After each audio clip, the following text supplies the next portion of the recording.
దానికి ఉదాహరణ పేరు నాని గారు ఆడియో కాల్ లీక్ అంటారు. ఏం చెప్తారు? ఇవాళ అది అయిన తర్వాత మాట్లాడినట్టు బయటకు వచ్చిందా లేకపోతే ముందుకు వచ్చిందా? నిజంగా తెలుగుదేశం వాళ్ళు ఎట్లా ఉన్నారంటే అసలు ఉప్పాల హారిక గారు మీటింగ్కి వెళ్తుంటే తెలుగుదేశం కార్యకర్తలు కానివ్వండి, జనసేన కార్యకర్తలు అక్కడ ఉండాల్సిన అవసరం ఏంటండి?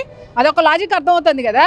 నిజంగా ఇవాళ సిగ్గుచేటు పరిపాలన చేస్తూ ఇంకా దాడిని వాళ్ళు ఖండించకుండా ఏమైందిలే ఏముందిలే అనే విధంగా ఈరోజు కొల్లు రవీంద్ర మంత్రి మాట్లాడుతూ ఉన్నాడంటే నిజంగా ఆ మంత్రి ఉన్నాడా లేదని అడుగుతా ఉన్నావు. ఒక మహిళ, నువ్వు మహిళ గురించి ఆలోచించు.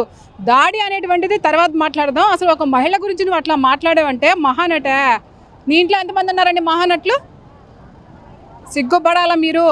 ఒక మహిళను అంతసేపు గంటన్నర కార్లో కూర్చొని ఇబ్బంది పడేనట్టు చెప్తా ఉంటే దానికి మీరు అయ్యో బాబు అనకుండా ఈరోజు మహానటిని మాట్లాడుతున్నావు అంటే నిజంగా మీ రాజకీయ ఆ రోజే చచ్చిపోయింది. మీ రాజకీయ జీవితం కూడా శూన్యం. ఎందుకంటే ఒక మహిళను ఏడిపించారు. మహిళను ఏడిపించిన దాని మీద ఇంకా మీరు ఏడిపించారని అంటే ఆ రోజే మీ రాజకీయ సమాధి అయిపోయినటువంటిది మేమైతే భావిస్తా ఉన్నాం. వైసీపీ వాళ్ళు చంద్రబాబు గురించి మాట్లాడేటప్పుడు ఒళ్ళు దగ్గర పెట్టుకుని మాట్లాడాలని చెప్పి హోంమంత్రి గారు చెప్తారు.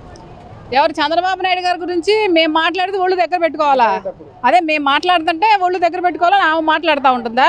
నిజంగా మహిళల మీద జరిగిన దాడికి ఈరోజు మీరు ఒళ్ళు ఇది తెలియకుండా మీరు ఖండించలేదని అంటే నిజంగా నువ్వు అసలు ఒక హోమ్ మినిస్టర్గా పనికొస్తావని అడుగుతా ఉన్నావు. ఇవాళ రాష్ట్రంలో ఇంతమంది మహిళల మీద దాడులు జరుగుతూ ఉంటే కనీసం అది ఏమైంది, ఎందుకు జరిగింది అనేటువంటి దాని మీద ఎంక్వైరీ చేయకుండా నువ్వు ఈరోజు మహిళ గురించి మాట్లాడుతూ ఉంటే నువ్వు కూడా ఒక హోమ్ మినిస్టర్ అని అడుగుతా ఉన్నా. అసలు నువ్వు హోమ్ మినిస్టర్ గానీ రాష్ట్రంలో పనికిరావు.